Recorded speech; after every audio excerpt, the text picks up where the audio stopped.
ஜாஃபர் சாதிக்கிடம் இரண்டாவது நாளாக அமலாக்கத்துறையினர் விசாரணை நடத்தி வருவதாக அண்மை செய்தியை நாம் பார்த்துக் கொண்டிருக்கிறோம்.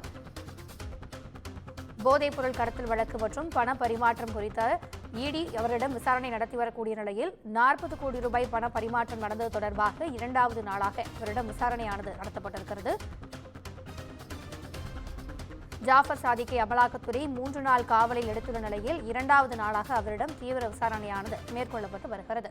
ஜோசப் ஸ்டாலின் வங்கிக் கணக்கில் 75 கோடி ரூபாய் பண பரிமாற்றம் நடந்தது தொடர்பாகவும் அமலாக்கத்துறையினர் விசாரணை நடத்தி வருவதாக அண்மை செய்தியை நாம் பார்த்துக் கொண்டிருக்கிறோம்.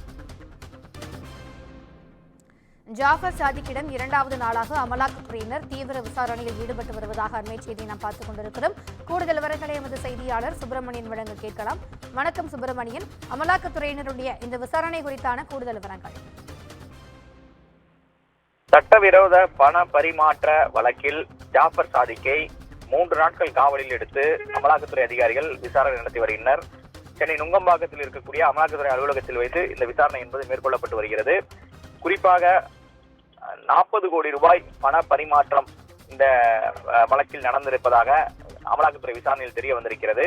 எதற்காக இது நடத்தப்பட்டது என்ற கோணலில் விசாரணையை அமலாக்கத்துறை அதிகாரிகள் தீவிரப்படுத்தியிருக்கின்றனர்.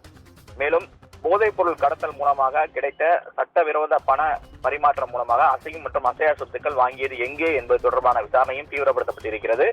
ஜாஃபர் சாதிக்கின் பினாமி என கூறப்படக்கூடிய ஜோசப் ஸ்டாலினின் வங்கி கணக்கில் 75 கோடி ரூபாய் பண பரிமாற்றம் நடந்திருக்கிறது.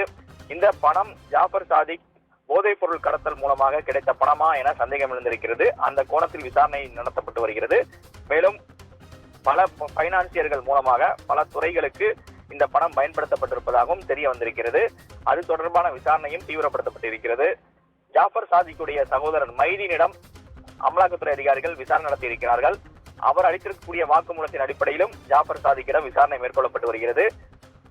இது மட்டுமல்லாமல் ஜோசப் ஸ்டாலினை கொல்கத்தா மற்றும் ஒடிசா மாநிலங்களில் வைத்து அமலாக்கத்துறை அதிகாரிகள் விசாரணை நடத்தி கொண்டிருக்கிறார்கள். அவர் அளித்திருக்கக்கூடிய தகவலின் அடிப்படையில் ஜாஃபர் சாதிக்கிடம் இங்கு சென்னையில் வைத்து விசாரணையை தீவிரப்படுத்தியிருக்கிறது அமலாக்கத்துறை அதிகாரிகள்.